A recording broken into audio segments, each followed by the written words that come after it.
Welcome student. ਸਭ ਤੋਂ ਪਹਿਲਾਂ ਆਪ ਸਭ ਨੂੰ ਮੇਰੇ ਵੱਲੋਂ ਪਿਆਰ ਭਰੀ ਸਤਿ ਸ਼੍ਰੀ ਅਕਾਲ। ਜੇਕਰ ਤੁਸੀਂ ਚੈਨਲ ਤੇ ਨਵੇਂ ਹੋ ਤਾਂ ਚੈਨਲ ਨੂੰ ਸਬਸਕ੍ਰਾਈਬ ਕਰਕੇ ਉਸ ਦੇ ਨਾਲ ਬੈਲ ਆਈਕਨ ਨੂੰ ਪ੍ਰੈਸ ਕਰ ਦਿਓ ਤਾਂ ਜੋ ਸਾਡੀਆਂ ਸਾਰੀਆਂ ਲੇਟੈਸਟ ਵੀਡੀਓਜ਼ ਦੇ ਨੋਟੀਫਿਕੇਸ਼ਨਸ ਤੁਹਾਨੂੰ ਜਲਦ ਤੋਂ ਜਲਦ ਮਿਲ ਸਕਣ। ਅੱਜ ਅਸੀਂ 9th ਕਲਾਸ ਦਾ 7th ਚੈਪਟਰ ਹੈ ਜੋ ਟ੍ਰਾਇੰਗਲਸ ਯਾਨੀ ਕਿ ਤ੍ਰਿਭੁਜਾਂ, ਉਸ ਦੇ ਅੰਡਰ ਆਕ੍ਰਿਤੀਆਂ ਯਾਨੀ ਸ਼ੇਪਸ ਦੀ ਕੌਨਗਰੂਐਂਸੀ ਯਾਨੀ ਸਰਬੰਗ ਸਮਤਾ ਦੀ ਗੱਲ ਕਰਾਂਗੇ।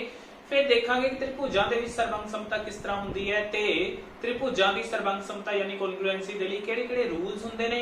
फिर इस तो बाद करांगे एक्सरसाइज 7.1 दी क्वेश्चंस नूं सॉल्व। तां चलो शुरू करते हां। हां जी, सब तो पहला गल करते हां कॉन्ग्रुएंट फिगर्स यानी कि सरबंग सम आकृतियां दी। हां जी, आकृतियां दी सरबंग समता की हुंदी है जदों अपने कोल दो आकृतियां ने ਜਿਹੜੀਆਂ ਉਹ ਬਿਲਕੁਲ ਇੱਕੋ ਜਿਹੇ ਮਾਪਾਂ ਦੀਆਂ ਹੋਣ कि ਆਪਾਂ ਇੱਕ ਆਕ੍ਰਿਤੀ ਨੂੰ ਦੂਜੀ ਆਕ੍ਰਿਤੀ ਦੇ ਉੱਤੇ ਰੱਖੀਏ ਤਾਂ ਉਸ ਨੂੰ ਪੂਰਾ ਢੱਕ ਲਵੇ। ਉਸ ਕੇਸ ਦੇ ਵਿੱਚ ਦੋਨੋਂ ਆਕ੍ਰਿਤੀਆਂ ਜਾਂ ਦੋਨੋਂ ਸ਼ੇਪਸ ਜਾਂ ਫਿਗਰਸ ਉਹ ਕਹਿਲਾਣਗੀਆਂ ਸਰਬੰਗ ਸਮ ਯਾਨੀ ਕਿ ਕੌਨਗਰੂਐਂਟ। ਸੋ ਇਟ ਮੀਨਸ ਦੋ ਫਿਗਰਸ ਦੇ ਕੌਨਗਰੂਐਂਟ ਹੋਣ ਦੇ ਲਈ ਉਹਨਾਂ ਦੇ ਮਾਪ ਬਿਲਕੁਲ ਇੱਕੋ ਜਿਹੇ ਹੋਣੇ ਚਾਹੀਦੇ ਨੇ। ਸੋ ਇਹ ਆਪਣੇ ਕੋਲ ਇੱਕ ਕੰਡੀਸ਼ਨ ਹੈ। ਸੋ ਇੱਥੇ ਲਿਖ ਲੈਂਦੇ ਆ ਇਕੁਅਲ ਮੇਜ਼ਰਸ यानी कि इको ਜਿਹੇ ਮਾਪ। ਸੋ ਜਦੋਂ ਆਪਾਂ ਇਸ ਦੇ ਵਿੱਚ ਦੋ ਸਕੁਅਰਸ ਦੇ ਸਰਬੰਗ ਸਮ ਹੋਣ ਦੀ ਗੱਲ ਕਰਾਂਗੇ ਇਟ ਮੀਨਸ ਉਹ ਸਕੁਅਰਸ ਇੱਕ ਦੂਜੇ ਨੂੰ ਢੱਕਦੇ ਹੋਣਗੇ ਪੂਰੀ ਤਰ੍ਹਾਂ। ਇਟ ਮੀਨਸ ਉਹਨਾਂ ਦੀਆਂ ਸਾਈਡਸ ਹੋਣਗੀਆਂ ਇਕੁਅਲ ਤੇ ਦੋ ਸਰਕਲਸ ਨੂੰ ਕੌਨਗਰੂਐਂਟ ਆਪਾਂ ਉਦੋਂ ਕਹਾਂਗੇ ਜਦੋਂ ਉਹਨਾਂ ਦੇ ਰੇਡੀਅਸ ਹੋਣਗੇ ਇਕੁਅਲ ਤਾਂ ਉਹ ਇੱਕ ਦੂਜੇ ਨੂੰ ਪੂਰਾ ਢੱਕ ਲੈਣਗੇ। ਸੋ ਅੱਗੇ ਗੱਲ ਕਰਦੇ ਹਾਂ ਆਪਾਂ ਕੌਨਗਰੂਐਂਸੀ ਆਫ ਟ੍ਰਾਇੰਗਲਸ ਬਾਰੇ।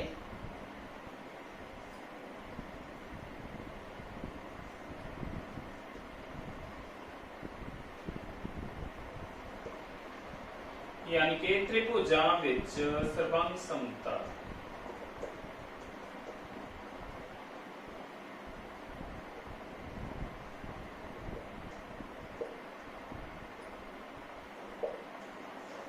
हाँ जी, अपने कोल कोई दो त्रिभुजां जेकर मैं उन्हां दी गल करां वो ABC ते दूजी त्रिभुज है अपने कोल PQR से। हाँ जी, जेकर ये दोनों त्रिभुजां एक दूजे दे सरबंग सम होणगीਆਂ ਤਾਂ ਇਹ ਇੱਕ ਦੂਜੇ ਨੂੰ ਪੂਰਾ ਢੱਕਣਗੀਆਂ। ਜਦੋਂ ਇੱਕ ਨੂੰ ਦੂਜੀ ਦੇ ਉੱਤੇ ਰੱਖਿਆ ਜਾਏਗਾ ਤੇ ਉਹਨਾਂ ਦੇ ਸਾਰੇ ਮਾਪ ਵੀ ਬਰਾਬਰ ਹੋਣਗੇ। ਇਟ ਮੀਨਸ ਜੇਕਰ ਇਸ ਦੀਆਂ ਸਾਈਡਸ ਦੀਆਂ ਲੈਂਥਸ ਆਪਾਂ ਨੂੰ ਪਤਾ ਨੇ ਤਾਂ ਉਸ ਟ੍ਰਾਇੰਗਲ ਦੀਆਂ ਸਾਈਡਸ ਦੀਆਂ ਲੈਂਥਸ ਵੀ ਉਹੀ ਹੋਣਗੀਆਂ ਜੋ ਇਸ ਟ੍ਰਾਇੰਗਲ ਦੀਆਂ ਸਾਈਡਸ ਦੀਆਂ ਲੈਂਥਸ ਹੋਣਗੀਆਂ। ਤੇ ਇਸ ਤੋਂ ਇਲਾਵਾ ਇਸ ਟ੍ਰਾਇੰਗਲ ਦੇ ਜਿਹੜੇ ਐਂਗਲਸ ਹੋਣਗੇ ਉਨੇ ਹੀ ਮਾਪ ਦੇ ਉਸ ਟ੍ਰਾਇੰਗਲ ਦੇ ਐਂਗਲਸ ਵੀ ਹੋਣਗੇ। हाँ जी, जेकर ਆਪਾਂ ਇੱਥੇ ਗੱਲ ਕਰੀਏ ਕਿ ਇਹ ਐਂਗਲ ਹੈ 70 ਡਿਗਰੀ ਦਾ, ਇਹ ਐਂਗਲ ਹੈ 50 ਡਿਗਰੀ ਦਾ, ਇਹ ਐਂਗਲ ਹੈ 60 ਡਿਗਰੀ ਦਾ ਤਾਂ ਉਸ ਦੇ ਵਿੱਚ ਵੀ ਤਿੰਨੋਂ ਕੋਣ 50 60 ਜਾਂ 70 ਡਿਗਰੀ ਦੇ ਹੀ ਹੋਣਗੇ। ਕੋਈ ਇੱਕ ਕੋਣ ਹੋਏਗਾ ਆਪਣੇ ਕੋਲ ਸਪੋਜ਼ ਕਰੋ ਇਹ 70 ਦਾ ਹੈ, ਇੱਧਰ ਵਾਲਾ 50 ਡਿਗਰੀ ਦਾ ਹੈ ਤੇ ਇਹ ਹੈ 60 ਡਿਗਰੀ ਦਾ। ਤੇ ਭੁਜਾਵਾਂ ਦੀਆਂ ਲੰਬਾਈਆਂ ਦੀ ਗੱਲ ਕਰੀਏ ਜੇਕਰ ਇੱਥੇ ਆਪਣੇ ਕੋਲ ਹੈ 4 ਸੈਂਟੀਮੀਟਰ, ਇਹ ਹੈ 5 ਸੈਂਟੀਮੀਟਰ, ਇਹ ਹੈ 3 ਸੈਂਟੀਮੀਟਰ ਤਾਂ ਉਧਰ ਵੀ ਇਹ 4 ਸੈਂਟੀਮੀਟਰ, ਇਹ 5 ਸੈਂਟੀਮੀਟਰ ਤੇ ਇਹ 3 ਸੈਂਟੀਮੀਟਰ ਦੀ ਹੋਏਗੀ। ਤੇ ਤਾਂ ਹੀ ਜਦੋਂ ਇਹਨੂੰ ਇਹਦੇ ਉੱਤੇ ਰੱਖਾਂਗੇ ਇਹਨੂੰ ਪੂਰਾ ਕਵਰ ਕਰੇਗੀ। ਉਸ ਕੇਸ ਦੇ ਵਿੱਚ ਆਪਾਂ ਬੋਲਾਂਗੇ ਕਿ त्रिभुजां ਦੇ ਸਰਬੰਗ ਸਮ। ਤੇ ਇਹਨਾਂ ਨੂੰ ਲਿਖਣਾ ਕਿਵੇਂ ਹੈ? त्रिभुज ABC। फिर सरबंग समता का जो निशान होंगे उसनू देख लो इक्वल टू दा साइन पा के उसके उत्ते इस तरह दिखाना होंगे आपां। ते फिर दूजी ट्रायंगल है जिहड़ी उसका नाम आएगा PQR। सो आपां इस तरह कहांगे कि या इनू इस तरह पढ़ांगे that triangle ABC is congruent to triangle PQR यानी कि त्रिभुज ABC है जिहड़ी ओह त्रिभुज PQR दे है सरबंग सम। सो इस सिंबल का ध्यान रखना है, यह है अपने को सरबंग समता का निशान। सो जदों दो त्रिभुजां सरबंग सम होणगीਆਂ ਉਹਨਾਂ ਦੇ ਸੰਗਤ ਭਾਗ ਹੋਣਗੇ ਬਰਾਬਰ। हाँ जी, इट मीन्स जेकर ਇੱਥੇ ਇਹ 70 ਹੈ ਤਾਂ ਉਧਰ ਵੀ ਦੂਜੀ ਟ੍ਰਾਇੰਗਲ ਦੇ ਵਿੱਚ ਕੋਣ P ਹੈ ਜਿਹੜਾ ਉਹ 70 degree the. It means A ਤੇ P ਇੱਕ ਦੂਜੇ ਦੇ ਨਾਲ ਸੰਗਤ ਨੇ। ਇਸੇ ਤਰ੍ਹਾਂ B ਹੈ Q ਦੇ ਨਾਲ ਸੰਗਤ ਤੇ C ਹੈ R ਦੇ ਨਾਲ ਸੰਗਤ ਤੇ ਭੁਜਾ AB ਦੀ ਸੰਗਤ ਭੁਜਾ ਹੋਏਗੀ ਭੁਜਾ PQ। ਇਸੇ ਤਰ੍ਹਾਂ BC ਸਾਈਡ ਦੀ ਸੰਗਤ ਭੁਜਾ ਹੋਏਗੀ QR ਤੇ AC ਦੀ ਕੋਰਸਪੋਂਡਿੰਗ ਸਾਈਡ ਹੋਏਗੀ PR। ਸੰਗਤ ਨੂੰ ਆਪਾਂ ਕੋਰਸਪੋਂਡਿੰਗ ਬੋਲਦੇ ਹਾਂ ਇੰਗਲਿਸ਼ ਦੇ ਵਿੱਚ। ਸੋ ਜਦੋਂ ਦੋ त्रिभुजां ਸਰਬੰਗ ਸਮ ਹੁੰਦੀਆਂ ਨੇ ਤਾਂ ਉਹਨਾਂ ਦੇ ਸਾਰੇ ਸੰਗਤ ਭਾਗ ਹੁੰਦੇ ਨੇ ਬਰਾਬਰ, ਯਾਨੀ ਕਿ ਉਹਨਾਂ ਦੇ ਕੋਰਸਪੋਂਡਿੰਗ ਪਾਰਟਸ ਆਰ ਇਕੁਅਲ। ਸੋ ਇਹਨੂੰ ਆਪਾਂ ਪੰਜਾਬੀ ਚ ਕਿਵੇਂ ਲਿਖਦੇ ਹਾਂ ਤੇ ਇੰਗਲਿਸ਼ ਕਿਵੇਂ ਲਿਖਦੇ ਹਾਂ ਉਹ ਦੇਖ ਲਓ। ਸਰਬੰਗ ਸਮ त्रिभुजां दे संगत भाग बराबर हुंदे हन। इहनूं लिखांगे कोरस्पोंडिंग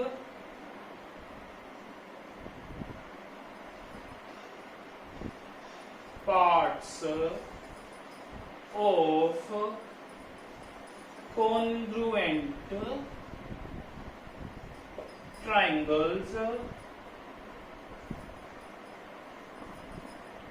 are equal। ਤੇ ਜਦੋਂ ਆਪਾਂ ਕੁਐਸਚਨ ਸੋਲਵ ਕਰਾਂਗੇ ਕੌਨਗਰੂਐਂਸੀ ਦੇ ਨਾਲ ਰਿਲੇਟਡ ਉੱਥੇ ਆਪਾਂ ਇਸ ਨੂੰ ਯੂਜ਼ ਕਰਾਂਗੇ ਤੇ ਇਸ ਨੂੰ ਜਦੋਂ ਉੱਥੇ ਯੂਜ਼ ਕਰਨਾ ਹੈ ਤਾਂ ਆਪਾਂ ਡਾਇਰੈਕਟਲੀ ਇਹਦਾ ਸ਼ਾਰਟ ਨੇਮ ਯੂਜ਼ ਕਰਦੇ ਹੁੰਦੇ ਆ ਉੱਥੇ ਜਿਹਨੂੰ ਆਪਾਂ CPCT ਲਿਖਦੇ ਆ ਤੇ ਇਥੋਂ ਅੰਡਰਸਟੂਡ ਹੈ ਕਿ ਇਹ ਕੀ ਹੈ ਕੋਰਸਪੋਂਡਿੰਗ ਪਾਰਟਸ ਆਫ ਕੌਨਗਰੂਐਂਟ ਟ੍ਰਾਇੰਗਲ। ਸੋ ਜੀ ਸ਼ਾਰਟ ਫਾਰਮ ਆਪਾਂ ਉੱਥੇ ਕੁਐਸਚਨਸ ਦੇ ਵਿੱਚ ਯੂਜ਼ ਕਰਾਂਗੇ। ਹਾਂਜੀ ਜਦੋਂ ਇਹ ਦੋਨੇ ਤ੍ਰਿਭੁਜਾਂ ਹੋ ਗਈਆਂ ਸਰਬੰਗ ਸਮ ਯਾਨੀ ਕਿ ਕੌਨਗਰੂਐਂਟ ਉਹਨਾਂ ਦਾ ਹੋਏਗਾ ਸਾਰਾ ਕੁਝ ਬਰਾਬਰ। ਇਟ ਮੀਨਸ ਕੌਨਗਰੂਐਂਟ ਟ੍ਰਾਇੰਗਲਸ ਦੇ ਏਰੀਆਜ਼ ਇਕੁਅਲ ਹੋਣਗੇ। ਤੇ ਉਸ ਤੋਂ ਵੀ ਬਾਅਦ ਗੱਲ ਕਰੀਏ ਕਿਉਂਕਿ ਟ੍ਰਾਇੰਗਲ ਦੀਆਂ ਸਾਈਡਸ ਵੀ ਇਕੁਅਲ ਹੈ ਸੋ ਟ੍ਰਾਇੰਗਲ ਦੀਆਂ ਸਾਈਡਸ ਜੋੜ ਕੇ ਆਪਾਂ ਨੂੰ ਮਿਲਦਾ ਹੁੰਦਾ ਹੈ ਪਰਿਮਾਪ ਯਾਨੀ ਕਿ ਪੈਰੀਮੀਟਰ। ਸੋ ਦੋ ਕੌਨਗਰੂਐਂਟ ਟ੍ਰਾਇੰਗਲਸ ਦੇ ਪੈਰੀਮੀਟਰ ਵੀ ਹੋਣਗੇ ਇਕੁਅਲ। ਸੋ ਇਹਦੇ ਬਾਰੇ ਲਿਖ ਸਕਦੇ ਹਾਂ congruent triangles have equal areas as well as equal perimeters। यानी कि पंजाबी च कह सकते हैं ਸਰਬੰਗ ਸਮ ਤ੍ਰਿਭੁਜਾਂ ਦੇ ਬਰਾਬਰ ਖੇਤਰਫਲ ਹੁੰਦੇ ਨੇ ਤੇ ਉਹਨਾਂ ਦੇ ਪਰਿਮਾਪ ਵੀ ਹੁੰਦੇ ਨੇ ਬਰਾਬਰ। ਹਾਂਜੀ ਇਸ ਇਨਫੋਰਮੇਸ਼ਨ ਦੀ ਤੁਹਾਨੂੰ ਕਿਤੇ ਜ਼ਰੂਰਤ ਪਈ ਤਾਂ ਤੁਸੀਂ ਇਸ ਨੂੰ ਯੂਜ਼ ਕਰ ਸਕਦੇ ਹੋ। ਸਟੂਡੈਂਟਸ ਹੁਣ ਆਉਂਦੇ ਆਪਾਂ ਸਰਬੰਗ ਸਮਤਾ ਦੇ ਨਿਯਮਾਂ ਤੇ ਯਾਨੀ ਕਿ ਰੂਲਸ ਆਫ ਕੌਨਗਰੂਐਂਸੀ ਤੇ। ਪਹਿਲਾ ਰੂਲ ਹੈ ਜਿਹੜਾ ਕੌਨਗਰੂਐਂਸੀ ਦਾ ਉਹ ਹੈ ਆਪਣੇ ਕੋਲ ਸਾਈਡ ਐਂਗਲ ਸਾਈਡ ਯਾਨੀ ਕਿ ਭੁਜਾ ਕੋਣ ਭੁਜਾ। ਦੋ ਟ੍ਰਾਇੰਗਲਸ ਦੇ ਵਿੱਚ ਇਹ ਰੂਲ ਕਦੋਂ ਲੱਗਦਾ ਹੈ ਜਾਂ ਇਸ ਰੂਲ ਦੇ ਅਕੋਰਡਿੰਗ ਆ ਜਿਹੜੀਆਂ ਦੋ ਟ੍ਰਾਇੰਗਲਸ ਨੇ ਕੌਨਗਰੂਐਂਟ ਕਦੋਂ ਹੋਣਗੀਆਂ ਜਦੋਂ ਪਹਿਲੀ ਟ੍ਰਾਇੰਗਲ ਦੀਆਂ ਦੋ ਭੁਜਾਵਾਂ ਤੇ ਉਹਨਾਂ ਵਿਚਲਾ ਕੋਣ ਜਿਹਨੂੰ ਅੰਤਰਗਤ ਕੋਣ ਬੋਲਦੇ ਆ ਜਾਂ angle contained by these two sides ਉਹ ਇਕੁਅਲ ਹੋਏ ਦੂਜੀ ਤ੍ਰਿਭੁਜ ਦੀਆਂ ਦੋ ਭੁਜਾਵਾਂ ਤੇ ਉਹਨਾਂ ਵਿਚਲੇ ਕੋਣ ਦੇ।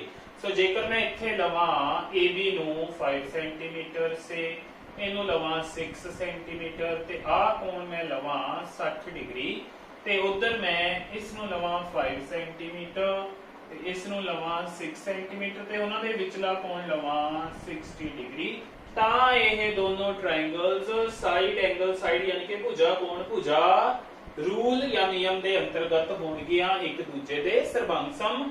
ਸੋ ਇਹਨੂੰ ਦੇਖਣਾ ਕਿਵੇਂ ਹੈ ਆਹ ਸਾਈਡ ਇਹਦੇ ਇਕੁਅਲ ਸਾਈਡ ਹੋ ਗਈ फिर आ एंगल ਇਹਦੇ इक्वल दूजे नंबर ਤੇ एंगल भी इक्वल हो गया। फिर तीजी ਜਿਹੜੀ ਆਪਣੇ ਕੋਲ ਤੀਜੇ ਨੰਬਰ ਤੇ ਯਾਨੀ ਕਿ ਦੂਜੀ ਭੁਜਾ ਉਸ ਦੀ ਦੂਜੀ ਭੁਜਾ ਦੇ ਬਰਾਬਰ ਹੋਗੀ ਤੇ ਐਂਗਲ ਤੋਂ ਬਾਅਦ ਭੁਜਾ ਦੀ ਵਾਰੀ ਆਈ ਤਾਂ ਸਾਈਡ ਐਂਗਲ ਸਾਈਡ ਇਸ ਤਰ੍ਹਾਂ ਸਾਈਡ ਐਂਗਲ ਸਾਈਡ ਦੇ ਥਰੂ ਇਹ ਦੋਨੋਂ ਹੋਣਗੀਆਂ ਕੌਨਗਰੂਐਂਟ ਯਾਨੀ ਕਿ ਸਰਬੰਗ ਸਮ।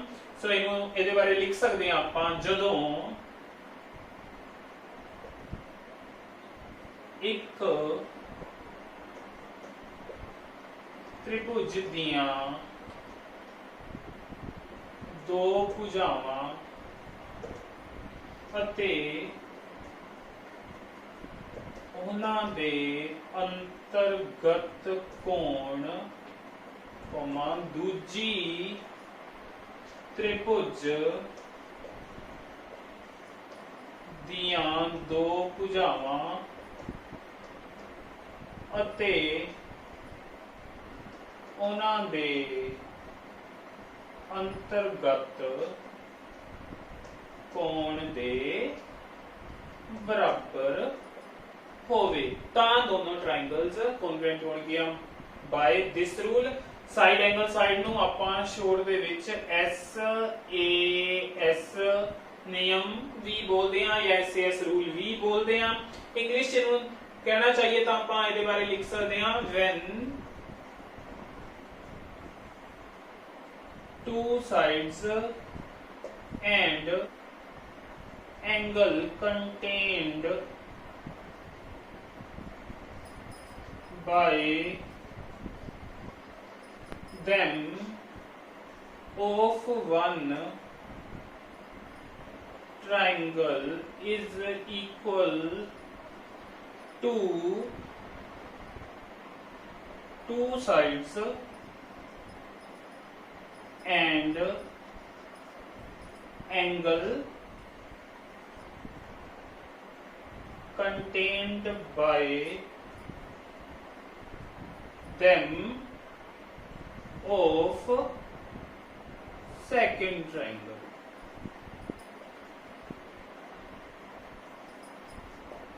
सो ये ਹੁੰਦਾ है अपने कोल साइड एंगल साइड रूल यानी कि भुजा कोण भुजा नियम। हाँ जी अगे दूजे नियम या दूजे रूल ते आने हैं that is angle side angle ते शॉर्ट दे विच आपां ASAV लिखते हैं जो कि है कोण भुजा कोण। हाँ जी इस तो एक तरह नाल उल्ट हो गया ਇਹਦੇ ਵਿੱਚ ਭੁजा ਭੁजा ਦੇ ਵਿਚਾਲੇ ਕੋਣ ਸੀ ਹੁਣ ਉੱਥੇ ਹੈ ਕੋਣ ਤੇ ਕੋਣ ਵਿਚਕਾਰ ਹੈ ਭੁजा ਇਟ ਮੀਨਸ दो कोण बराबर होणगे इस त्रिभुज दे उस त्रिभुज दे कोणां दे ते ਜਿਹੜੇ ਦੋ कोण बराबर होणगे इस त्रिभुज दे उस त्रिभुज दे कोणां दे ਉਹਨਾਂ ਦੀ ਵਿਚਲੀ ਭੁजा ਹੋਏਗੀ ਬਰਾਬਰ ਤਾਂ ਆਪਣੇ ਕੋਲ ਇਸ ਰੂਲ ਦੇ ਅਕੋਰਡਿੰਗ ਇਹ ਦੋਨੋਂ त्रिभुज ਹੋਣਗੇ ਕੋਨਗਰੂਐਂਟ ਯਾਨੀ ਕਿ ਸਰਬੰਗ ਸਮ। ਹਾਂਜੀ ਸੋ ਜੇਕਰ ਆਪਾਂ ਗੱਲ ਕਰੀਏ ਕਿ ਆਹ ਵਾਲਾ ਐਂਗਲ ਹੈ ਆਪਣੇ ਕੋਲ 40 ਡਿਗਰੀ ਇਧਰ ਆ ਐਂਗਲ ਪਿਆ ਹੈ 40 ਡਿਗਰੀ ਤੇ ਆ ਐਂਗਲ ਹੈ ਆਪਣੇ ਕੋਲ ਸੇ 60 ਡਿਗਰੀ ਇਧਰ ਆ ਐਂਗਲ ਹੈ 60 ਡਿਗਰੀ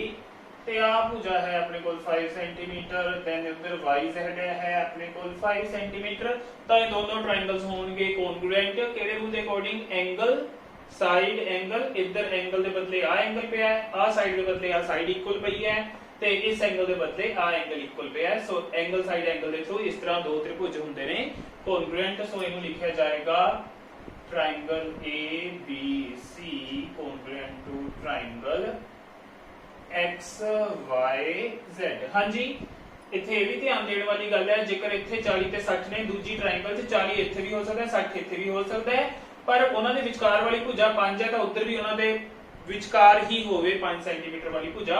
सो 40 ते 60 अपनी जगह भी बदल सकते ने। हाँ ये ना होवे कि इधर 40 ते 60 दे विचकार 5 सेंटीमीटर भुजा पई है उधर 40 ते 60 दे विचकार ना होवे भुजा 5 सेंटीमीटर इत्थों दी बजाय आपां किते होर लिख दईए ਤਾਂ ਉਸ ਕੇਸ ਦੇ ਵਿੱਚ ਇਹਨਾਂ ਨੂੰ ਆਪਾਂ ਸਰਬੰਗ ਸਮ ਨਹੀਂ ਬੋਲ ਸਕਦੇ ਕਿਉਂਕਿ ਉਸ ਕੇਸ ਦੇ ਵਿੱਚ ਆਪਣੇ ਕੋਲ ਇਸ ਦੀ ਲੈਂਥ ਆਪਾਂ ਨੂੰ ਨਹੀਂ ਪਤਾ। ਜਦੋਂ ਇਹਦੀ ਲੈਂਥ ਦਿੱਤੀ ਹੋਏਗੀ ਫਿਰ ਆਪਾਂ ਦੇਖਾਂਗੇ ਕਿ ਇਹ ਸਰਬੰਗ ਸਮ ਹੈਗੇ ਨੇ ਜਾਂ ਨਹੀਂ। ਜੇਕਰ ਉਰੇ 4 ਸੈਂਟੀਮੀਟਰ ਦੇਤੀ ਤੇ ਆਪਾਂ ਦੇਖਾਂਗੇ ਉਸ ਕੇਸ ਦੇ ਵਿੱਚ 40 ਤੇ 60 ਦੇ ਵਿਚਕਾਰ ਇੱਧਰ ਹੈ 5 ਸੈਂਟੀਮੀਟਰ ਉਧਰ 40 ਤੇ 60 ਦੇ ਵਿਚਕਾਰ ਹੈ 4 ਸੈਂਟੀਮੀਟਰ 5 ਸੈਂਟੀਮੀਟਰ ਕਿਤੇ ਹੋਰ ਪਈ ਹੈ ਉਸ ਕੇਸ 'ਚ ਇਹ ਸਰਬੰਗ ਸਮ ਨਹੀਂ ਹੋਣਗੇ ਯਾਨੀ ਉਸ ਕੇਸ ਦੇ ਵਿੱਚ ਇਹ ਕੋਨਗਰੂਐਂਟ ਟ੍ਰਾਇੰਗਲਸ नहीं कहलाणगियां। हाँ जी इस तो बाद एक होर कॉन्ग्रुएंसी देखते हैं आपां ਉਹ ਕੀ ਹੁੰਦੀ ਹੈ। हाँ जी इस केस ਦੇ ਵਿੱਚ ਮੰਨ ਲਓ ਆਪਣੇ ਕੋਲ ਦੋ ਟ੍ਰਾਇੰਗਲ ਦਿੱਤੀਆਂ ਹੋਈਆਂ ਨੇ ਟ੍ਰਾਇੰਗਲ PQR ਤੇ ਟ੍ਰਾਇੰਗਲ XYZ ਇਸ ਦੇ ਵਿੱਚ ਇਹ 50 ਡਿਗਰੀ ਐਂਗਲ ਹੈ ਇਸ ਦੇ ਵਿੱਚ ਇਹ 50 ਡਿਗਰੀ ਐਂਗਲ ਹੈ ਫਿਰ ਉਸ ਤੋਂ ਬਾਅਦ ਇੱਥੇ 60 ਡਿਗਰੀ ਐਂਗਲ ਪਿਆ ਇਸ 'ਚ ਇੱਥੇ 60 ਡਿਗਰੀ ਐਂਗਲ ਪਿਆ ਤੇ ਸਾਈਡ ਹੈ ਜਿਹੜੀ ਇੱਧਰ QR 5 ਸੈਂਟੀਮੀਟਰ ਹੈ ਉਧਰ YZ 5 ਸੈਂਟੀਮੀਟਰ ਹੈ। हाँ जी ਕੀ ਇਹ ਟ੍ਰਾਇੰਗਲਸ ਕਨਵਰਟ ਹੋਣਗੀਆਂ ਜਾਂ ਨਹੀਂ ਜੇ ਆਪਾਂ ਪਤਾ ਲਗਾਉਣਾ ਚਾਹੁੰਦੇ ਆ ਤਾਂ ਇੱਥੇ ਦੇਖਾਂਗੇ ਆਪਾਂ कि इत्थे 50 ते 60 ਦੇ ਕੋਣ ਨੇ ਇੱਧਰ ਵੀ 50 ਤੇ 60 ਦੇ ਕੋਣ ਨੇ ਤਾਂ ਇਧਰੋਂ ਤੀਜਾ ਐਂਗਲ ਦੇਖੀਏ ਕੀ ਹੋਏਗਾ ਆਪਣੇ ਕੋਲ। ਹਾਂਜੀ 60 ਤੇ 50 ਤੋਂ ਜੋੜ ਹੋ ਗਿਆ ਆਪਣੇ ਕੋਲ 110 ਡਿਗਰੀ ਤੇ ਟ੍ਰਾਇੰਗਲ ਦੇ ਤਿੰਨੋਂ ਐਂਗਲ ਦਾ ਸਮ ਹੁੰਦਾ ਹੈ 180 ਡਿਗਰੀ ਉੱਥੋਂ ਆਪਣੇ ਕੋਲ ਇਹ ਐਂਗਲ ਮਿਲ ਜਾਏਗਾ 70 ਡਿਗਰੀ ਇਸੇ ਤਰ੍ਹਾਂ ਇੱਧਰ ਵੀ ਇਹ ਐਂਗਲ ਮਿਲ ਜਾਏਗਾ ਆਪਣੇ ਕੋਲ 70 ਡਿਗਰੀ। ਕੀ ਹੁਣ ਇਹ ਕਨਵਰਟ ਹੋਣਗੀਆਂ 50 ਡਿਗਰੀ 50 ਡਿਗਰੀ 70 ਡਿਗਰੀ 70 ਡਿਗਰੀ ਵਿਚਕਾਰਲੀ ਭੁਜਾ ਵੀ ਬਰਾਬਰ ਹੈ ਇਟ ਮੀਨਸ ਇਹ ਦੋਨੋਂ ਟ੍ਰਾਇੰਗਲਸ ਇਸ ਕੇਸ ਦੇ ਵਿੱਚ ਆ ਜਾਣਗੀਆਂ ਕਨਵਰਟ ਕਿਹੜੇ ਰੂਲ ਦੇ ਥਰੂ एंगल साइड एंगल ਦੇ ਥਰੂ। ਪਰ ਜੇਕਰ ਆਪਾਂ ਇਹ 70 ਡਿਗਰੀ ਦਾ ਐਂਗਲ ਨਾ ਯੂਜ਼ ਕਰੀਏ ਆਪਣੇ ਕੋਲ ਆਹੀ ਫਿਗਰ ਦਿੱਤੀ ਹੋਵੇ ਤੇ ਆਪਾਂ ਇੱਥੋਂ ਹੀ ਉਹਨਾਂ ਦੀ ਪਹਿਚਾਨ ਕਰਨੀ ਹੋਵੇ ਕਿ ਇਹ ਕਨਗਰੂਐਂਟ ਜਾਂ ਸਰਬੰਗ ਸਮ ਹੈਗੀਆਂ ਜਾਂ ਨਹੀਂ ਸੋ ਉਹਦੇ ਲਈ ਆਪਣੇ ਕੋਲ ਇੱਕ ਥਰਡ ਰੂਲ ਆਫ ਕਨਗਰੂਐਂਸੀ ਲੱਗ ਜਾਂਦਾ ਹੈ ਜੋ ਕਿ ਹੈ एंगल साइड रूल यानी कि कोण भुजा नियम। हाँ जी इस रूल के अकॉर्डिंग कोई दो एंगल्स इक्वल होणगे अपने कोल ते तीजी भुजा जिहड़ी एंगल्स तो बिना वाली तीजी भुजा दित्ती होएगी कोई एक ਉਹ ਵੀ ਇਕੁਅਲ ਹੋਏਗੀ ਤਾਂ ਆਪਣੇ ਕੋਲ ਇਸ ਰੂਲ ਦੇ ਅਕੋਰਡਿੰਗ ਵੀ ਟ੍ਰਾਇੰਗਲਸ ਸਰਬੰਗ ਸਮ ਹੋ ਜਾਣਗੇ। ਕਿਉਂ? ਕਿਉਂਕਿ ਆਪਾਂ ਨੂੰ ਪਤਾ ਹੈ ਕਿ ਜੇਕਰ ਦੋ ਐਂਗਲਸ ਇਕੁਅਲ ਨੇ ਦੋ ਤ੍ਰਿਭੁਜਾਂ ਦੇ ਤਾਂ ਉਹਨਾਂ ਦਾ ਤੀਜਾ ਐਂਗਲ ਵੀ ਇਕੁਅਲ ਆਏਗਾ ਹੀ, ਉੱਥੋਂ ਫਿਰ ਇਹ ਅਲਟੀਮੇਟਲੀ ਐਂਗਲ ਸਾਈਡ ਐਂਗਲ ਹੀ ਬਣ ਜਾਏਗੀ, ਜਿਵੇਂ ਆਪਾਂ ਇਹਦੇ ਵਿੱਚ ਵੀ ਸ਼ੋ ਕੀਤਾ ਹੈ। ਸੋ ਸਟੂਡੈਂਟਸ, ਇਸ ਇਨਫੋਰਮੇਸ਼ਨ ਤੇ ਕੌਨਗਰੂਐਂਸੀ ਦੇ ਰੂਲਸ ਤੋਂ ਬਾਅਦ ਹੁਣ ਆਪਾਂ ਸਟਾਰਟ ਕਰਦੇ ਹਾਂ ਐਕਸਰਸਾਈਜ਼ 7.1 ਦੇ ਕੁਐਸਚਨਸ ਨੂੰ। ਸਟੂਡੈਂਟਸ, ਸਾਹਮਣੇ ਐਕਸਰਸਾਈਜ਼ 7.1 ਦੇ ਫਰਸਟ ਕੁਐਸਚਨ ਤੇ ਆਪਣੇ ਕੋਲ ਡਾਇਗਰਾਮ ਦੇ ਵਿੱਚ AC equal to AD ਦਿੱਤਾ ਹੋਇਆ ਹੈ। AC and AD are equal, AB bisects angle A, AB ਹੈ ਜਿਹੜੀ ਉਹ ਇਸ ਐਂਗਲ A ਨੂੰ ਕਰਦੀ ਪਈ ਹੈ ਬਾਈਸੈਕਟ। ਇਹਨਾਂ ਨੂੰ ਆਪਾਂ 1 ਤੇ 2 ਐਂਗਲਸ ਲੈ ਲੈਂਦੇ ਆ। ਸੋ ਕਹਿਣ ਦਾ ਮਤਲਬ ਐਂਗਲ 1 ਤੇ ਐਂਗਲ 2 ਇਕੁਅਲ ਨੇ। ਇਹ ਦਿੱਤਾ ਹੋਇਆ ਆਪਾਂ ਨੂੰ ਸ਼ੋ ਕੀ ਕਰਨਾ ਹੈ, ਟ੍ਰਾਇੰਗਲ ABC ਹੈ ਜਿਹੜੀ ਉੱਪਰ ਵਾਲੀ ਉਹ ਕੌਨਗਰੂਐਂਟ ਹੈ ਨੀਚੇ ਵਾਲੀ ਟ੍ਰਾਇੰਗਲ ABD ਦੇ, ਇਹ ਸ਼ੋ ਕਰਨਾ ਹੈ। ਫਿਰ ਉਹਨਾਂ ਨੇ ਪੁੱਛਿਆ what can you say about BC and BD? BC ਤੇ BD ਤੁਹਾਡਾ BC ਤੇ BD ਬਾਰੇ ਤੁਹਾਡਾ ਕੀ ਵਿਚਾਰ ਹੈ ਜਾਂ ਤੁਸੀਂ ਇਸ ਦੇ ਬਾਰੇ ਕੀ ਕਹਿ ਸਕਦੇ ਹੋ? ਹਾਂਜੀ, ਕਰਦੇ ਹਾਂ ਸੋਲੂਸ਼ਨ ਸਟਾਰਟ। ਹਾਂਜੀ, ਆਪਾਂ ਦੋਨਾਂ ਤ੍ਰਿਭੁਜਾਂ ਨੂੰ ਕਰਨਾ ਹੈ ਸਰਬੰਗ ਸਮ, ਸੋ ਉਹਨਾਂ ਦੇ ਹੀ ਨਾਮ ਲਿਖਦੇ ਹਾਂ। In triangle ABC and triangle ABD, ਯਾਨੀ ਕਿ ਪੰਜਾਬੀ ਚ ਲਿਖਾਂਗੇ त्रिभुज ABC ਅਤੇ त्रिभुज ABD ਵਿੱਚ। ਹਾਂਜੀ, ਉਰੇ ਅਤੇ ਵਰਤ ਲੈਣਾ ਵਰਡ ਤੇ ਬਾਅਦ ਦੇ ਵਿੱਚ ਲਗਾ ਦੇਣਾ, ਇਨ ਛੱਡ ਦੇਣਾ। ਹਾਂਜੀ, ਹੁਣ ਇਹਨਾਂ ਦੇ ਵਿੱਚ ਆਪਾਂ ਦੇਖਦੇ ਹਾਂ AC ਤੇ AD ਇਕੁਅਲ ਦਿੱਤੇ ਹੋਏ ਨੇ ਆਪਾਂ ਨੂੰ। ਹਾਂਜੀ, AC is equals to AD, ਇਹਦੇ ਪਿੱਛੇ ਲਿਖਿਆ ਜਾਏਗਾ given,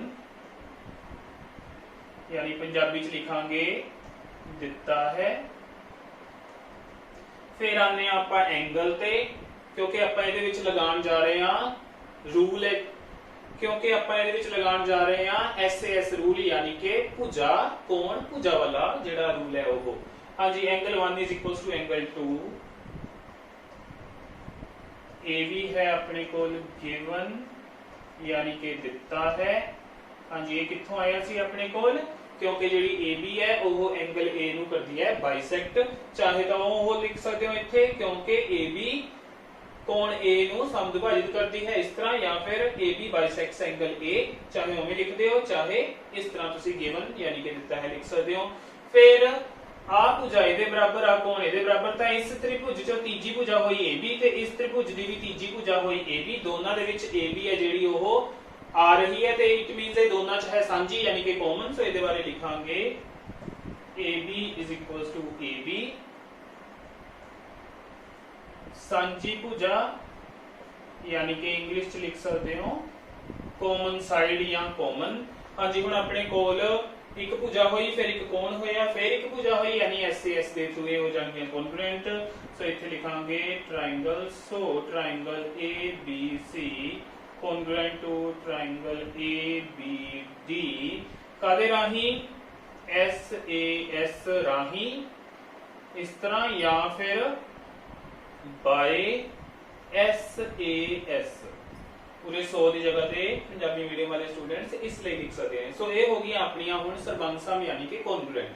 जदों ये कॉन्ग्रुएंट हो गई इट मीनस इन्हां दोनों त्रिभुजां दे सारे संगत भाग होणगे बराबर, यानी ਇਹਦਾ ਇੱਕ ਕੋਣ 2 ਦੇ ਬਰਾਬਰ ਹੋਏਗਾ, ਇਸ ਦਾ C ਕੋਣ D ਦੇ ਬਰਾਬਰ ਹੋਏਗਾ, ਤੇ ਇਸ ਟ੍ਰਾਇੰਗਲ ਦਾ ਆ ਜਿਹੜਾ ਕੋਣ ਹੋਏਗਾ ਇਸ ਦੇ ਬਰਾਬਰ ਹੋਏਗਾ। ਉਸ ਤੋਂ ਬਾਅਦ ਗੱਲ ਕਰੀਏ AC AD ਦੇ ਬਰਾਬਰ ਹੈ, AB ਆਪਣੇ ਕੋਲ ਪਹਿਲਾਂ ਹੀ ਬਰਾਬਰ ਹੈ। ਇਟ ਮੀਨਸ ਜਿਹੜੀ ਉੱਤੇ ਆਪਣੀ ਤੀਜੀ ਸਾਈਡ ਹੈ BC ਤੇ BD ਉਧਰੋਂ ਇਹ ਵੀ ਆਪਸ ਚ ਹੋਣਗੀਆਂ ਬਰਾਬਰ। ਸੋ ਉਹਦੇ ਬਾਰੇ ਉਹਨੇ ਪੁੱਛਿਆ ਸੀ ਕਿ BC ਤੇ BD ਬਾਰੇ ਕੀ ਕਹਿ ਸਕਦੇ ਹੋ, ਹੁਣ ਉਹਦੇ ਬਾਰੇ ਆਪਾਂ ਲਿਖਾਂਗੇ hair BC is equals to BD। ਕਿਵੇਂ ਆਇਆ ਇਹ ਆਪਣੇ ਕੋਲ, ਬਾਈ CPCD, ਤੇ ਇਹਦੀ ਫੁੱਲ ਫਾਰਮ ਸੀ corresponding parts of congruent triangles, ਯਾਨੀ ਕਿ ਸਰਬੰਗ ਸਮ ਤ੍ਰਿਭੁਜਾਂ ਦੇ ਸੰਗਤ ਭਾਗ ਬਰਾਬਰ ਹੁੰਦੇ ਹਨ, ਉੱਥੋਂ ਆਇਆ ਇਹ ਆਪਣੇ ਕੋਲ। ਸੋ ਇਹਦੇ ਨਾਲ ਹੋਇਆ ਆਪਣਾ ਕੁਐਸਚਨ ਕੰਪਲੀਟ। ਹਾਂਜੀ, ਅੱਗੇ ਆਉਂਦੇ ਹਾਂ ਸੈਕੰਡ ਕੁਐਸਚਨ ਤੇ। ਇਨ ਕੁਆਡਰੀਲੇਟਰਲ ABCD ਆਪਣੇ ਕੋਲ ਇੱਕ ਚਤੁਰਭੁਜ ਦਿੱਤਾ ਹੋਇਆ ਹੈ। AD is equals to BC, AD ਤੇ BC ਬਰਾਬਰ ਨੇ, ਉਹਨਾਂ ਦੇ ਉੱਤੇ ਮਾਰਕ ਲੱਗਿਆ ਹੋਇਆ ਹੈ। ਐਂਗਲ DAB ਆ ਵਾਲਾ ਐਂਗਲ ਆਪਾਂ ਦੇਖ ਸਕਦੇ ਹਾਂ, ਆ ਵਾਲਾ ਐਂਗਲ ਹੈ ਜਿਹੜਾ ਉਹ CBA ਐਂਗਲ CBA ਇਸ ਦੇ ਹੈ ਇਕੁਅਲ, ਤਾਂ ਆਪਾਂ ਸ਼ੋ ਕਰਨਾ ਹੈ ABD ਟ੍ਰਾਇੰਗਲ, ABD ਆ ਉੱਪਰ ਵਾਲੀ ਟ੍ਰਾਇੰਗਲ ਕਿਹਦੇ ਕੌਨਗਰੂਐਂਟ ਹੈ, BAC ਆ ਵਾਲੀ ਟ੍ਰਾਇੰਗਲ ਦੇ ਕੌਨਗਰੂਐਂਟ ਹੈ। ਹਾਂਜੀ ਇਹਨਾਂ ਨੂੰ ਬਾਹਰ ਵੱਖਰੀਆਂ ਕੱਢ ਕੇ ਬਣਾ ਲੈਂਦੇ ਆ। ਹਾਂਜੀ ਇੱਕ ਟ੍ਰਾਇੰਗਲ ਆਪਣੇ ਕੋਲ ਇਸ ਤਰ੍ਹਾਂ ਬਣ ਰਹੀ ਹੈ, ਇੱਥੇ ਹੈ A, ਇੱਥੇ ਹੈ B, ਇੱਥੇ ਹੈ D, ਆਹ ਤੇ ਆਹ ਕੋਣ ਹੈ ਇਹਦੇ ਵਿੱਚ। ਦੂਜੀ ਦੀ ਗੱਲ ਕਰੀਏ ਤਾਂ ਉਹ ਆਪਣੇ ਕੋਲ ਫਿਰ ਇਸ ਤਰ੍ਹਾਂ ਬਣੇਗੀ, ਜਿਹੜੀ ਟ੍ਰਾਇੰਗਲ ਹੋਏਗੀ ਇੱਥੇ A, ਇੱਥੇ B, ਇੱਥੇ C, ਆਹ ਵਾਲੀ ਜਿਹੜੀ ਟ੍ਰਾਇੰਗਲ ਥੱਲੇ ਵਾਲੀ ਕੱਢ ਲਈ, ਆਹ ਐਂਗਲ ਹੈ। ਉਸ ਤੋਂ ਬਿਨਾ ਆਹ ਸਾਈਡ ਹੈ ਆਪਣੇ ਕੋਲ, ਆਹ ਸਾਈਡ AD ਇਸ ਦੀ BC ਦੀ ਸਾਈਡ ਦੇ ਇਕੁਅਲ ਹੈ, AB ਦੋਨਾਂ ਚ ਸਾਂਝਾ ਹੋਏਗਾ ਤੇ ਇਹਦਾ ਆਹ ਐਂਗਲ ਹੈ ਜਿਹੜਾ ਉਹ ਇਕੁਅਲ ਹੈ ਇਸ ਐਂਗਲ ਦੇ। ਹੁਣ ਇਹਨਾਂ ਨੂੰ ਇਸ ਇਨਫੋਰਮੇਸ਼ਨ ਨੂੰ ਯੂਜ਼ ਕਰਕੇ ਆਪਾਂ ਇਹਨਾਂ ਨੂੰ ਕੌਨਗਰੂਐਂਟ ਪ੍ਰੂਵ ਕਰਨਾ ਹੈ। ਹਾਂਜੀ ਆਪਾਂ ਯੂਜ਼ ਕਰਾਂਗੇ ਰੂਲ ਸਾਈਡ ਐਂਗਲ ਸਾਈਡ ਵਾਲਾ SAS, ਕਿਉਂਕਿ ਇੱਕ ਸਾਈਡ ਉਹਨਾਂ ਨੇ ਦੇ ਰੱਖੀ ਆਪਾਂ ਨੂੰ ਇਕੁਅਲ ਤੇ ਉਸ ਤੋਂ ਬਾਅਦ ਕੋਣ ਵੀ ਬਰਾਬਰ ਦਿੱਤਾ ਹੋਇਆ ਹੈ, ਖੁਦ ਕੋਲੋਂ AB ਬਰਾਬਰ AB ਕਰਾਂਗੇ ਤੇ ਉਹ ਹੋਏਗੀ ਆਪਣੇ ਕੋਲ ਸਾਂਝੀ ਭੁਜਾ ਯਾਨੀ ਕਿ ਕਾਮਨ ਸਾਈਡ। ਸੋ ਕਰਦੇ ਹਾਂ solution start. In triangle ABD and triangle BAC, ਉਸੇ ਤਰ੍ਹਾਂ ਪੰਜਾਬੀ ਚ ਲਿਖ ਲੈਣਾ ਤ੍ਰਿਭੁਜ ABD ਅਤੇ ਤ੍ਰਿਭੁਜ BAC ਵਿੱਚ। ਹਾਂਜੀ ਪਹਿਲਾਂ ਤਾਂ AD BC, AD BC, ਹਾਂਜੀ ਇਹ ਹੈ ਗਿਵਨ यानी कि दिता है। उस तो बाद एंगल, एंगल केड़ा अपन दिता है DAB, एवें ही ਇਹਦਾ ਨਾਮ ਵਰਤ ਲਓ DAB एंगल CBA। ਹਾਂਜੀ ਤੇ ਇਹਦਾ ਕੀ ਰੀਜ਼ਨ ਹੈ, ਇਹ ਵੀ ਗਿਵਨ ਹੈ ਆਪਣੇ ਕੋਲ, ਹਾਂਜੀ ਦਿੱਤਾ ਹੈ। ਪਿੱਛੇ ਜਿਹੜੇ ਰੀਜ਼ਨਸ ਨੇ ਉਹ ਜ਼ਰੂਰ ਮੈਂਸ਼ਨ ਕਰਨੇ ਨੇ, ਅਦਰਵਾਈਜ਼ ਤੁਹਾਡੇ ਮਾਰਕਸ ਡਿਡਕਟ ਹੋ ਸਕਦੇ ਨੇ। ਹਾਂਜੀ ਤੀਜੇ ਨੰਬਰ ਤੇ ਗੱਲ ਕਰੀਏ ਤਾਂ ਆ ਭੁਜਾ ਫਿਰ ਆਹ ਕੋਣ, ਉਸ ਤੋਂ ਬਾਅਦ ਆ ਭੁਜਾ ਆ ਰਹੀ ਹੈ AB ਇਸ ਚ ਵੀ ਤੇ ਇਸ ਚ ਵੀ, ਦੋਨਾਂ ਚ ਆ ਰਹੀ ਹੈ AB, ਇਸ ਲਈ ਇਹ ਹੋਏਗੀ ਸਾਂਝੀ AB ਬਰਾਬਰ AB, ਸਾਂਝੀ ਭੁਜਾ यानी कि कॉमन। ਹਾਂਜੀ ਸੋ ਆਪਣੇ ਕੋਲ ਸਾਈਡ ਐਂਗਲ ਸਾਈਡ ਦੇ ਥਰੂ ਇਹ ਹੋ ਜਾਣਗੀਆਂ ਕੌਨਗਰੂਐਂਟ। ਸੋ ਟ੍ਰਾਇੰਗਲ ABD ਇਜ਼ ਕੌਨਗਰੂਐਂਟ ਟੂ यानी कि ਸਬੰਧ ਸਮ ਹੈ ਟ੍ਰਾਇੰਗਲ BAC ਦੇ SAS ਰਾਹੀਂ ਔਰ ਬਾਏ SAS। ਹਾਂਜੀ ਜਦੋਂ ਇਹ ਸਰਬੰਧ ਸਮ ਹੋ ਗਈਆਂ ਤਾਂ ਇਹਨਾਂ ਦੇ ਸੰਗਤ ਭਾਗ ਹੋਣਗੇ ਬਰਾਬਰ, ਜਿਵੇਂ ਆਪਾਂ ਇਸ ਚ ਗੱਲ ਕੀਤੀ ਸੀ। ਸੋ ਇਸ ਦੀ ਭੁਜਾ BD ਹੈ ਜਿਹੜੀ ਇਸ ਟ੍ਰਾਇੰਗਲ ਚੋਂ ਆ ਰਹੀ, ਇਸ ਟ੍ਰਾਇੰਗਲ ਚੋਂ ਆ ਵੀ ਆਪਾਂ ਵਰਤ ਲਈ, ਆ ਵੀ ਵਰਤ ਲਈ, ਕੋਣ ਵੀ ਵਰਤ ਲਿਆ। ਸੋ ਇਹਦੇ ਵਿੱਚੋਂ ਵੀ ਆ ਭੁਜਾ ਤੇ ਕੋਣ ਵਰਤ ਲਿਆ। ਹੁਣ ਜਿਹੜੀ ਤੀਜੀ ਭੁਜਾ BD ਹੈ ਉਸ ਦੀ ਤੀਜੀ ਭੁਜਾ AC ਦੇ ਹੋਏਗੀ ਇਕੁਅਲ। ਸੋ ਉਹਦੇ ਬਾਰੇ ਲਿਖਦੇ ਹਾਂ, ਦੂਜਾ ਪਾਰਟ ਹੈ ਜਿਹੜਾ ਆਪਣਾ BD AC। ਹਾਂਜੀ ਬਸ ਸਿੱਧਾ ਪਿੱਛੇ ਲਿਖ ਲੈਣਾ CPCT ਰਾਹੀਂ, यानी इंग्लिश लिख सकते हो बाय CPCT। हाँ जी ਜਿਹੜਾ ਲਾਸਟ ਪਾਰਟ ਹੈ एंगल ABD, एंगल ABD ਆ ਵਾਲਾ एंगल, इट मींस उस ट्रायंगल ਦੇ एंगल BAC ਦੇ ਹੋਏਗਾ इक्वल बाय CPCT।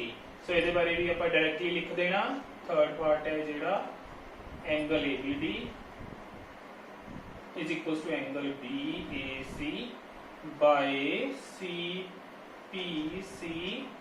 हाँ जी ते पंजाबी वाले लिख लेंगे CPCT राही। सो इस तरह होया क्वेश्चन 2 कंप्लीट।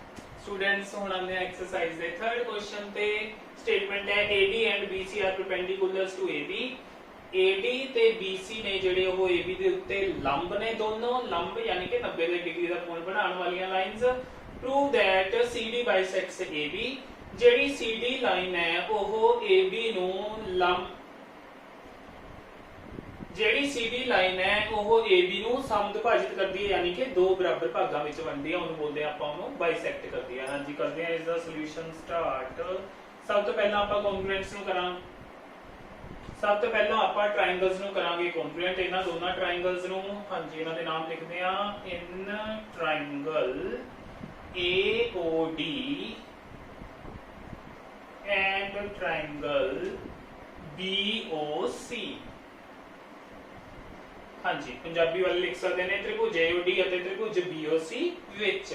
ਹਾਂਜੀ ਹੁਣ ਇਹਨਾਂ ਦੀਆਂ ਤਿੰਨ ਚੀਜ਼ਾਂ ਕਿਹੜੀਆਂ ਬਰਾਬਰ ਕਰਾਂਗੇ। ਇੱਕ ਭੁਜਾ AD ਆਪਾਂ ਨੂੰ ਬਰਾਬਰ ਦੇ ਰੱਖੀ ਹੈ BC ਦੇ ਕਿਉਂਕਿ ਨਿਸ਼ਾਨ ਲੱਗਿਆ ਹੋਇਆ ਹੈ, ਤੇ ਇੱਕ 90 ਦਾ ਐਂਗਲ ਆ ਹੈ, ਇਹਦੇ ਵਿੱਚ ਵੀ ਇੱਕ 90 ਦਾ ਐਂਗਲ ਹੈ। ਹੁਣ ਤੀਜੀ ਰਹਿ ਗਈ ਗੱਲ ਭੁਜਾ, ਤਾਂ ਹੋਰ ਆਪਣੇ ਕੋਲ ਕੋਈ ਬਰਾਬਰ ਹੈ ਨਹੀਂ। ਇੱਕ ਐਂਗਲ ਹੋਰ ਹੈ ਜਿਹੜਾ ਦੋਨਾਂ ਦੋਨਾਂ 'ਚ ਇਕੁਅਲ ਹੋ ਸਕਦਾ ਹੈ। ਇਹਦੇ ਵਿੱਚੋਂ ਐਂਗਲ 1 ਤੇ ਉਹਦੇ ਵਿੱਚੋਂ ਐਂਗਲ 2। ਕਿਉਂ?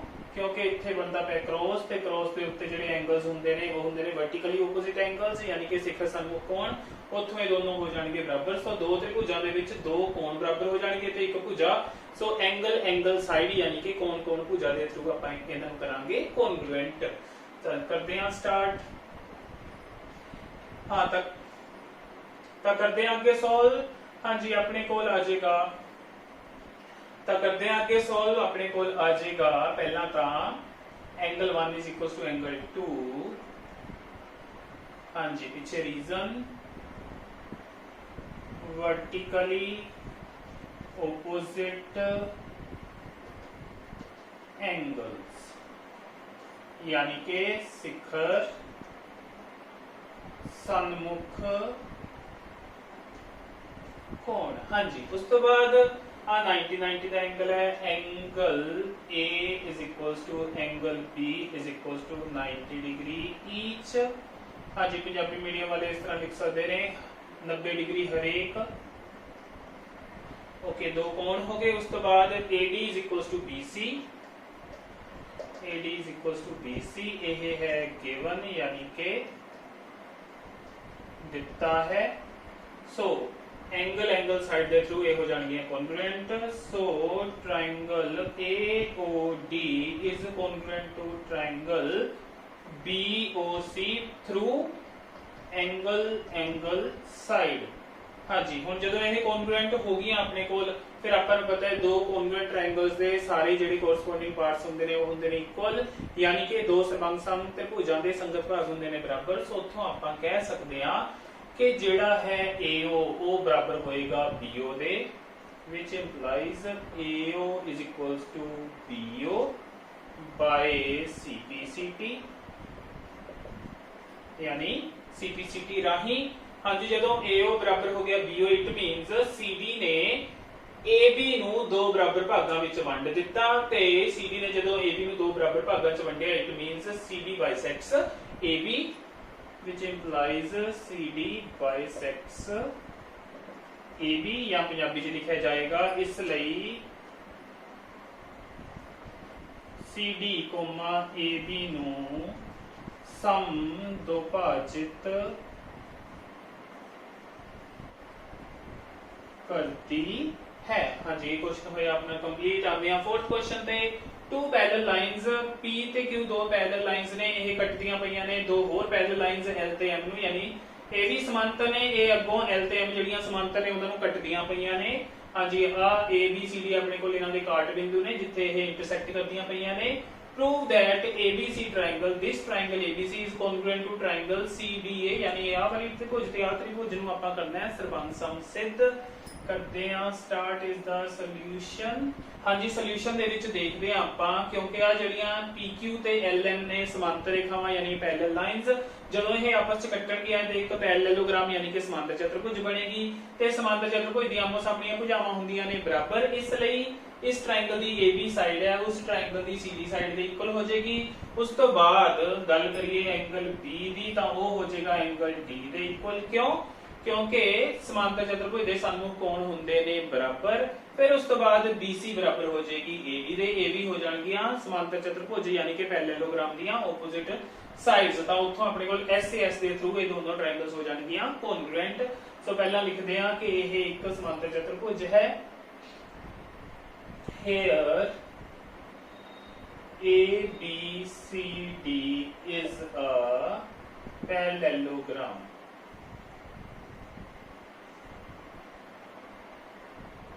इत्थे ABCD एक समांतर चतुर्भुज है। हुण स्टार्ट करते हैं अपन ट्रायंगल्स के नेम तो।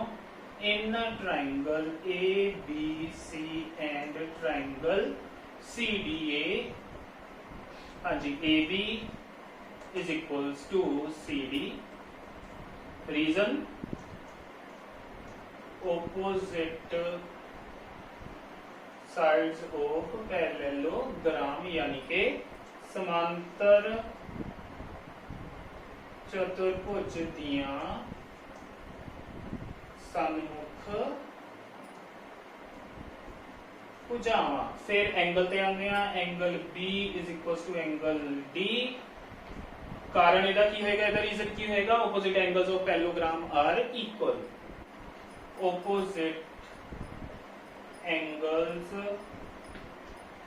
of parallelogram are equal, यानी पंजाबी च लिख सकते हैं समांतर चतुर्भुज ਦੇ ਸਨਮੁਖ ਕੋਣ ਸਮਾਨ ਹੁੰਦੇ ਹਨ। ਇਸ ਤਰ੍ਹਾਂ ਇਹਦੀ ਜਗ੍ਹਾ ਤੇ ਲਿਖ ਲੈਣਾ। ਤੇ ਲਾਸਟ ਦੇ ਵਿੱਚ BC AD, BC AD। ਇਹਦੇ ਪਿੱਛੇ ਜਿਹੜਾ ਰੀਜ਼ਨ ਹੈ ਉਹ ਇਹੀ ਆਏਗਾ। ਦੁਬਾਰਾ ਤੋਂ ਸਮਾਂਤਰ ਚਤੁਰਭੁਜ ਦੀਆਂ ਸਨਮੁਖ ਭੁਜਾਵਾਂ ਸਮਾਨ ਹੁੰਦੀਆਂ ਹਨ ਜਾਂ ਫਿਰ opposite sides of parallelogram are equal।